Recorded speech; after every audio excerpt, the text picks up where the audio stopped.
धूम्रपान म्हणजे स्मोकिंग हे शरीराला हानिकारक असतं हे सगळ्यांनाच माहिती आहे. आणि ते हानिकारक असण्याची दोन कारणं आहेत. एक म्हणजे त्यातली तंबाखू आणि दुसरं म्हणजे त्यातला धूर. पण धूर किंवा धुराचा वापर हा औषधाप्रमाणे करता येतो का? तर हो, नक्कीच करता येतो. आयुर्वेदात तुमच्या आजाराच्या दोषाप्रमाणे वेगवेगळ्या वनस्पतींपासून बनवलेल्या धूमवरती आणि त्याने केलेलं धूमपान, धूम्रपान नाही धूमपान, हे औषध चिकित्सा म्हणून ठराविक वेळेला ठराविक प्रमाणात पेशंटप्रमाणे वापरून त्याचा उत्तम फायदा घेता येतो.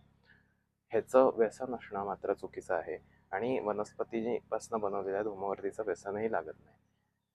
मग मुख्यतः याचा वापर कुठे केला जातो? तर ज्या लोकांना घसा, कान, नाक, डोळे याचे रोग वारंवार होत असतात, मुख्यतः कफ रोगांमध्ये याचा वापर जास्त केला जातो. कारण धूम ही संकल्पना मुळात कफ कमी करणारी आहे.